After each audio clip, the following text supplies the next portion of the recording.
नमस्कार, मी पूजा गायकवाड स्वागत करते तुमचं माझ्या यूट्यूब चॅनेलमध्ये.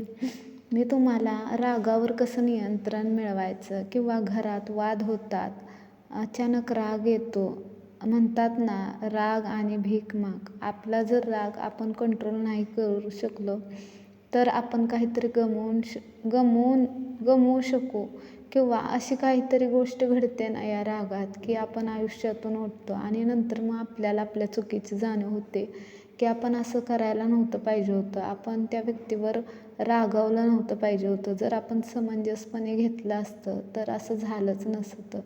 म्हणूनच सांगते, समंजसपणा हा बाळगा, थोडीशी मनशांती व्हावी म्हणून स्वामींचं स्मरण करा. कारण स्वामींचं स्मरण केल्याने मन आपोआप शांत होतं आणि आपल्यामध्ये समंजसपणा म्हणजे एखादी जर अचानक अशी काही गोष्ट घडली की ज्या गोष्टीचं समाधान काही केल्या होऊ शकत नाही किंवा इतकं नुकसान झालं की त्या नुकसानाची भरपाई आपण आयुष्यभर फेडूच शकणार नाही, असं काहीतरी होतं.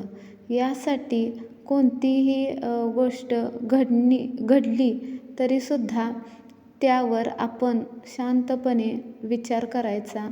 कोणत्याही गोष्टीसाठी एकदम रिॲक्ट व्हायचं नाही. त्या गोष्टीच्या मुळाशी जाण्याचा प्रयत्न करायचा, समजून घेण्याचा प्रयत्न करायचा. म्हणजे सत्य तुम्हाला आपोआप समजतं, आपल्या चुकीची जाणीव होते आणि आपण असं वागायला नको होतं किंवा यापुढे जरी काही भयंकर घडलं किंवा घडणार आहे असं जरी आपल्याला वाटलं तरीसुद्धा आपलं मन शांत ठेवायचं, डोकं शांत ठेवायचं आणि व्यवस्थित म्हणजे नीटनेटका विचार करायचा. जेणेकरून जे आपलं नुकसान होणार आहे ना ते होणार नाही.